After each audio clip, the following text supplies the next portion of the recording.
오늘 우리가 읽은 이 시편 20편은 이 왕의 시라고 불리는 이 시입니다.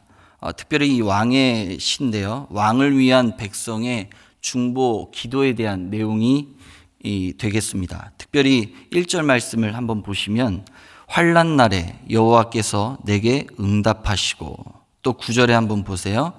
우리가 부를 때에 우리에게 응답하소서. 이 두 구절의 이 말씀이 샌드위치처럼 2절부터 8절의 내용을 감싸고 있는 이 수미상관 구조의 말씀입니다. 이를 통해서 이 기도라는 분명한 주제를 드러내고 있는 이 말씀이라는 것이죠. 근데 여러분 표제를 보시면 다윗의 시, 인도자를 따라 부르는 노래라고 되어 있죠. 근데 여러분 1절에 한번 보세요. 내게, 너를, 또 2절에도 보시면 너를, 이런 식으로 계속해서 정확히 누구를 가리키는지 모호한 대상들이 계속해서 나와요. 여러분 시편 20편의 이 문학적 양식은 아까도 말씀드렸지만 이 왕의 시입니다. 그러므로 1절부터 이 9절 전체적인 내용을 이 왕의 시라는 관점에서 봐야 되는 것이죠. 그러니까 이 시는 다윗이 쓰기는 했어요. 그러나 이 시의 내용은 다윗이 기도한 내용이 아니고 백성들이 전쟁에 나가는 왕을 위해서 기도하는 내용입니다. 자, 우리 한번 자세히 한번 말씀을 보면서 함께 은혜를 나누도록 하겠습니다. 여러분 본문 1절을 보시면 환난 날 이렇게 나오죠. 여러분 본문에 나오는 이 환난 날이라는 것은 너무나도 큰 위기를 가리키는 거예요. 그러니까 개인이나 혹은 공동체가 감당할 수 없는 그런 엄청나게 큰 위기를 가리키는 겁니다. 본문의 이 정황상 우리가 적용해 보면 본문의 정황에서는 전쟁을 가리키는 것이겠죠. 여러분 우리나라도 6.25를 경험했고 지금 우리가 좀 평화롭게 살고 있지만 사실은 휴전 상태를 살아가고 있습니다. 하지만 여러분 우리가 이런 어떤 군사적인 어떤 전쟁 충돌은 없지만 우리가 나라와 나라 간의 경제 전쟁은 여전히 치열하죠. 또 우리 아이들은 입시 전쟁도 만만치가 않습니다. 또 지금 청년들의 취업 전쟁은 이루 말할 수가 없죠. 이 시대의 가장들은 생존을 위해서 이 생존전에서 아주 힘겨운 싸움을 치르고 계십니다. 특별히 여러분 이 전쟁이라는 말은 이 위기 또는 위기 상황이라는 말로도 우리가 이해할 수도 있을 것 같아요. 그래서 어떤 분들은 이 관계의 문제, 또 재정의 문제, 물질의 문제, 신앙의 문제 등등 여러 문제들로 인하여서 마치 전쟁과 같은 그런 하루하루들을 보내고 있는 분들도 계실 겁니다. 어쩌면 지금 우리가 겪고 있는 이 코로나19의 사태도 정말로 이 전쟁과 같은 위기의 상황인 것이죠. 긴장의 끈을 늦출 수가 없습니다. 이런 위기의 때에 하나님께서는 오늘 말씀을 통해서 우리에게 무엇을 하라고 말씀하고 계실까요? 분명하게 우리에게 말씀을 가르치시는 것은 바로 기도입니다. 환난의 때에 너희는 무엇을 하라고요? 기도하라 말씀하시죠. 그런데 여러분 오늘 이 말씀을 보니까 하나님께서 기도에 대해 말씀하시면서 특별히 세 가지의 특징에 대해서 우리가 생각해 볼 수 있겠는데요. 첫 번째는 하나님만을 철저히 의지하는 태도를 갖고 기도하라고 하십니다. 여러분 7절 말씀, 우리 7절 말씀 다 같이 한번 읽어보도록 하겠습니다. 시작. 어떤 사람은 병거, 어떤 사람은 말을 의지하나 우리는 여호와 우리 하나님의 이름을 자랑하리로다. 아멘. 여러분 7절은 이스라엘의 이 역사 속에 검증된 말씀입니다. 여러분 이스라엘이 하나님을 의지하면 군사력과 상관없이 주변의 강대국들이 아주 그냥 추풍낙엽 떨어지듯이 그냥 다 나가 떨어졌어요. 그러나 반대로 군사력을 의지하면 주변 나라들이 갑자기 강력하게 이 득세를 해서 이스라엘이 지배를 받게 되었습니다. 여러분 우리가 쉽게 이해할 수 있는 이런 예가 있다면 바로 여리고성과 아이성이겠죠. 하나님의 말씀을 전적으로 의지하고 순종하여 우리가 그 여리고성을 나갔을 때에는 그 거대한 여리고성도 하나님께서 감당케 하시는 거예요. 그러나 여러분 이 아이성 같은 경우에는 정말로 자신들이 무시할 만큼 거만하게 무시할 만큼 그런 이 작은 성이었지만 하나님께서 그 교만함을 통해서 뭘 보여주셨어요? 실패라는 것을 보여주시죠. 결국 여러분, 이스라엘은 이 하나님을 의지하냐 의지하지 않냐라는 것이 어떠한 결과를 초래하는지 분명한 것을 하나님은 역사를 통해서, 그들의 삶을 통해서 분명히 보여주셨습니다. 여러분, 그래서 늘 하나님은 눈에 보이는 군사력이나 어떤 마병을 의지하지 말 것을 늘 말씀하시죠. 이러한 하나님만을 의지하는 태도를 가지고 지금 백성들은 전쟁에 나아가는 왕을 위해서 기도를 하고 있는 겁니다. 자, 이 기도에 대한 내용이 바로 1절부터 나오는 겁니다. 자, 1절에 눈으로 한번 보세요.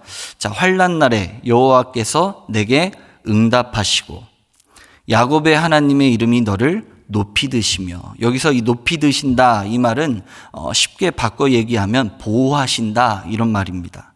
또 2절에 보시면 성소에서 너를 도우시고 시온에서 너를 붙드시며, 3절에 내 모든 소재를 기억하시며 내 번제를 받아주시기를 원하노라.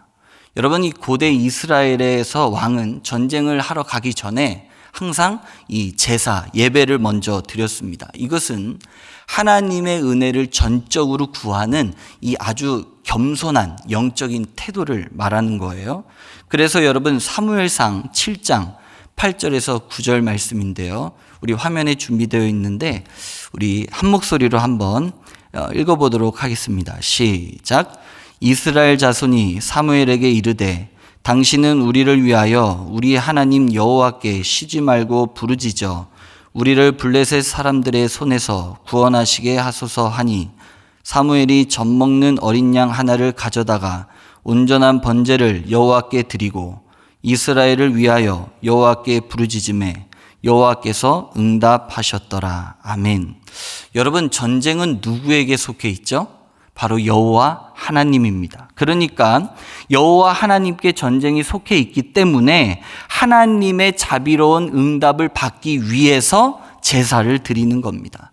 결국 여러분, 3절에 내 번제를 받아주시기를 원하노라 라는 이 말씀은 전쟁은 하나님께 속해 있기 때문에 하나님께서 왕에게 자비로운 응답을 베풀어 주시옵소서 라는 것을 기도하고 있는 거예요. 또 여러분, 소제가 나오죠. 이 소제라는 것은 인간 왕이 진정한 왕이신 하나님께 대한 충성이자 그 하나님을 전적으로 의지하고 있음을 나타내고 있는 겁니다. 그러니까 여러분, 내 모든 소제를 기억하시며 라는 것은 지금 우리 왕이 진정한 왕이신 하나님께 충성을 다하고 있고 그 하나님을 전적으로 의지하고 있다는 것을 기억해달라고 지금 하나님께 기도하고 있는 겁니다. 여러분, 그래서 여러분, 정말로 이 곳곳마다 이 백성들이 왕을 위해서 기도할 때 정말 이 이스라엘 백성들이 얼마나 하나님을 전적으로 의지하고 있는지를 이 구구절절히 보여주고 있는 것이죠. 계속해서 여러분 4절의 말씀을 보세요. 내 마음의 소원대로 허락하시고 내 모든 계획을 이루어 주시기를 원하노라. 여러분, 사람이 마음으로 자기의 길을 계획할지라도 그 걸음을 인도하시는 분은 누구세요? 여호와 하나님이시죠. 또 이를 행하시고 만들며 성취하시는 분은 누구시죠? 여호와 하나님이시죠.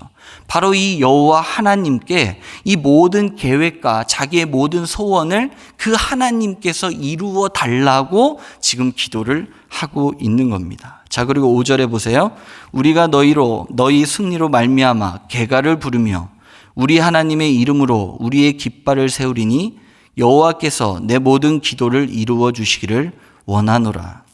하나님께서 모든 기도를 들어주셔서 승리케 해주실 것을 기대하면서 지금 기도를 마무리하고 있는 겁니다. 여러분, 결국 하나님을 의지하는 이 태도들이 이 동사들을 통해서 나오고 있는 거예요. 그러니까 여러분 1절에 다시 한번 이 눈으로 좀 보실까요? 1절 말씀 다시 보시면 응답하시고 또 높이 드시며 또 2절에서는 도와주시고 또 붙드시며 또 3절에서는 기억하시며 또 받아주시기를 원하나이다. 또 여러분 4절에서는 소원대로 허락하시고 또 이루어 주시고 또 5절에서는 개가를 부르며 또 깃발을 세우리니. 여러분, 이런 동사들을 통해서 이 백성들이 하나님을 전적으로 의지하며 지금 왕을 위해 기도하고 있다는 것을 우리에게 보여주고 있는 겁니다. 여러분, 우리는 세상의 힘을 의지하고자 하는 유혹을 늘 받죠. 힘의 원리가 지배하는 이 세상을 살아가기 때문입니다. 그러나 여러분, 우리의 부족함, 연약함 때문에 결코 우리는 멸망하지 않아요. 여러분, 우리 그리스도인은 오히려 약함이 강함이라는 이 신앙의 원리를 붙잡고 살아야 합니다. 여러분, 내가 약할 그때가 바로 내게는 하나님 한 분만 남는 때가 되기 때문에 가장 강한 그때죠.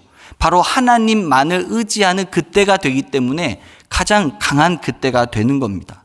그래서 여러분, 이 백성들이 왕을 위해서 전적으로 기도하는 것은 바로 하나님을 전적으로 의지하며 기도하는 이 태도를 가지고 이 왕을 위해서 기도를 하고 있는 겁니다. 그래서 우리도 이 기도를 통해서 배워야 하는 것은 바로 하나님을 의지하는 태도를 가지고 기도를 해야 한다는 것이죠. 그러므로 여러분, 역대하 14장 11절 말씀, 역대하 14장 11절 말씀, 우리 좀 길지만 우리 한 목소리로 읽겠습니다. 시작. 아사가 그의 하나님 여호와께 부르짖어 이르되 여호와여, 힘이 강한 자와 약한 자 사이에는 주밖에 도와줄 이가 없사오니 우리 하나님 여호와여, 우리를 도우소서. 우리가 주를 의지하며 주의 이름을 의탁하옵고 이 많은 무리를 치러 왔나이다. 여호와여, 주는 우리 하나님이시오니 원하건대 사람이 주를 이기지 못하게 하옵소서 하였더니. 아멘. 여러분, 강한 자와 약한 자 사이에서 도와주실 이는 오직 누구밖에 없어요? 하나님밖에 없다는 이 정직한 이 고백. 이처럼 하나님만을 철저히 의지하는 이 태도를 가지고 모두 기도할 수 있기를 간절히 축복합니다. 두 번째는 이 신뢰와 확신을 갖고 기도해야 한다는 겁니다. 여러분, 6절 말씀 우리 다 같이 한번 읽겠습니다. 6절 시작. 여호와께서 자기에게 기름 부음 받은 자를 구원하시는 줄 이제 내가 아노니 그의 오른손에 구원하는 힘으로 그의 거룩한 하늘에서 그에게 응답하시리로다. 아멘. 여러분, 이 중간에 한번 보시면 구원하시는 이런 단어가 나오죠. 구원하신다. 여러분, 이 단어는요, 원어로 보면 완료 시제로 되어 있습니다. 이것은 이미 전쟁에서 이겼다고 지금 믿고 있는 겁니다. 여러분, 전쟁을 치르고 난 다음에 확신을 하고 있는 것이 아니라 지금은 전쟁을 치르기 전 상황이에요. 전쟁을 이미 치르기 전 상황인데 이미 승리를 확신하고 있는 것이죠. 자, 그리고 또 중간에 말씀해 보시면 이제 내가 아노니 라는 말씀 보이시죠? 이제 내가 아노니 라는 말씀은 하나님에 대한 전적인 신뢰입니다. 내가 이제 완전히 압니다. 하나님에 대한 전적인 신뢰를 표현하는 것이죠. 그러니까 지금 시인은 신뢰와 확신을 갖고 하나님 앞에 지금 기도하고 있는 겁니다.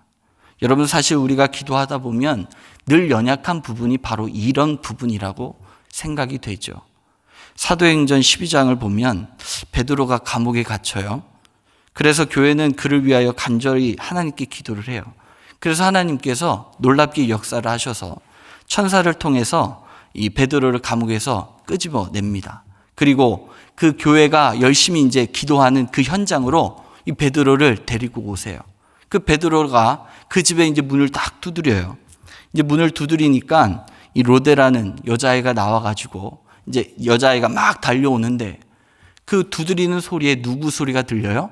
베드로의 음성이 들리는 거예요. 너무 반가워가지고 그 로데라는 여자아이가 베드로가 왔다 얘기를 하니까 그때 뭐라고 그래요? 우리 사도행전 12장 15절 16절 우리 말씀 화면에 제가 읽어드리겠습니다. 그들이 말하되 내가 미쳤다 하나. 그들이 말하되 내가 미쳤다 하나. 그러니까 베드로가 왔는데, 그러니까 베드로를 살려달라고 지금 열심히 기도를 했는데 정작 베드로가 왔다고 하니까 어떻게 그게 가능한 일이냐라고 지금 오히려 이상하게 보고 있는 것이죠. 그러면서 오히려 베드로가 문을 활짝 열고 들어오니까 그 상황을 보고 깜짝 놀라는 겁니다. 참 여러분, 아이러니하지만 사실 이들의 연약한 모습이 기도를 하고 있는 우리의 모습일 겁니다. 저의 모습도 마찬가지겠죠. 처음에는 열정적으로 기도를 하면서 하나님께서 분명히 해주실 거야. 확신과 신뢰를 갖고 해요. 그런데 이게 장기전이 되면 될수록 이 신뢰와 확신이 자꾸만 무너지게 되는 것이죠. 이것이 바로 우리가 갖고 있는 좀 한계성인 겁니다. 그러나 여러분, 우리가 이러한 한계성이 있음에도 불구하고 우리가 이럴 때마다 이러한 말씀을 통해서 다시 한번 이런 우리의 한계성을 말씀을 통해 붙잡아야 되는 겁니다. 그래서 예수님께서는 요한복음 14장 14절에 보니까 내 이름으로 무엇이든지 내게 구하면 내가 행하리라. 여러분, 기도의 대상이 누구예요? 구원을 베푸시는 주님이시라면, 우리가 구원을 베푸시는 주님이시라면 될 줄로 확신하고 신뢰하고 그렇게 기도를 해야 될 줄로 믿습니다. 그래서 본문 9절 보시면 여호와여 왕을 구원하소서, 우리가 부를 때에 우리에게 응답하소서. 1절과 9절의 차이점은 무엇이냐면, 이 9절은요, 확신과 신뢰의 태도를 가지고 기도를 하고 있는 겁니다. 이미 하나님께서 이루어 주실 것을 믿고 그 하나님을 신뢰하고 계속해서 이러한 태도를 갖고 우리는 기도하는 삶을 살겠습니다 라는 고백을 하고 있는 것이죠. 사랑하는 여러분, 환난 날에 그 어려움이 직면한 그때는 정말 기도하는 것조차도 힘든 그때인 거라고 생각합니다. 그러나 그런 때일수록 더욱더 우리를 구원하실 분은 주님밖에 없다는 그 사실을 기억하셔서 그 주님을 신뢰하시고 그 주님의 구원하실 것을 확신하셔서 여러분들 이러한 신뢰와 확신의 태도를 가지고 기도할 수 있기를 간절히 축복합니다. 마지막 세 번째는 고통당하는 이들을 위해서 기도를 해야 합니다. 여러분, 시편 20편의 특징 중 하나는 뭐냐면 환난 날에 있는 백성이 하는 기도가 아니라 환난 날을 겪게 될 왕을 위해서 하는 기도입니다. 그러니까 여러분, 고통을 당하는 자가 하나님께 기도하는 것이 아니라 누군가가 고통을 당하고 있는 자를 위해서 하고 있는 기도라는 것이죠. 저는 특별히 지금 이때에 우리 그리스도인들이 해야 될 기도라고 생각합니다. 자신을 위해서 분명히 우리는 기도를 해야 되죠. 그러나 여러분, 이렇게 어려우면 어려울수록 우리가 더욱더 희생하더라도 이웃을 위해 무엇인가를 더 해야 됩니다. 여러분, 팀원을 위해 더 무엇인가를 해야 돼요. 이웃을 사랑하는 삶을 사는 여러 표현 중 하나는 바로 기도입니다. 코로나19로 인해 어려움을 겪고 있죠. 여러 가지 도움을 이웃들에게 드려야 되지만 무엇보다도 우리 그리스도인은 가장 첫 번째로 기도를 통해서 그들을 협력해야 돼요. 기도를 통해 전능하신 하나님께서 이들을 불쌍히 여겨달라고 우리는 기도해야 하는 것이죠. 팀원들이 건강과 신앙생활을 더 잘할 수 있게 해달라고 그 하나님께 매달려야 하는 겁니다. 교회를 위해 더욱더 기도해야 되고요. 이 사회를 위해 기도해야 됩니다. 또한 이 나라를 위해서 기도해야 되는 것이죠. 우리가 기도하지 않으면 누가 기도하겠습니까? 하나님의 백성인 우리 믿는 자들이 하나님께 기도하지 않으면 누가 하나님께 기도할 수 있겠어요? 그러니 사랑하는 여러분, 백성이 전쟁을 나가는 그 왕을 위해 기도하는 것처럼 우리 주변에 고통당하는 이들이 있습니까? 그렇다면 그들을 위해 기도할 수 있기를 바랍니다. 좀 오래된 찬양이지만 저는 이 찬양이 힘이 될 때가 굉장히 많습니다. 당신이 지쳐서 기도할 수 없고 눈물이 빗물처럼 흘러내릴 때 주님은 아시네 당신의 약함을 사랑으로 돌봐주시네. 누군가 널 위하여 누군가 기도하네. 내가 홀로 외로워서 마음이 무너질 때 누군가 널 위해 기도하네. 누군가 날 위해 기도하고 있다면 그것만큼 큰 격려가 되는 것도 없잖아요. 하물며 반대로 내가 누군가를 위해서 기도할 수 있다면 그것은 그들을 위해서 어마어마한 큰 격려이자 힘이 될 줄로 믿습니다. 고통당하는 이들을 위해 기도할 수 있는 여러분들이 되기를 간절히 축복합니다. 오늘 시편 20편의 말씀을 통해서 환난 날이 되면 기도해야 된다는 말씀을 함께 나누었습니다. 오늘 말씀처럼 하나님을 전적으로 의지하는 태도를 가지고 또 하나님을 신뢰하고 또 확신하는 이 태도를 가지고 또 주변에 고통당하는 이들을 위해서 기도하는 이 하루가 될 수 있기를, 여러분의 삶이 될 수 있기를 간절히 축복합니다. 우리 다 같이 이 시간 말씀을 붙잡고 또 가지고 오신 기도 제목을 가지고 시간 다 같이 기도하는 시간을 갖겠습니다. 기도하겠습니다. 아버지 하나님이시여, 은혜와 사랑을 진심으로 감사를 드립니다. 아버지 하나님이시여, 우리의 삶에 아버지 하나님 기도를 늘 붙잡을 수 있도록 인도하여 주시옵소서. 환난 날입니까? 기도할 수 있게 하여 주시옵소서.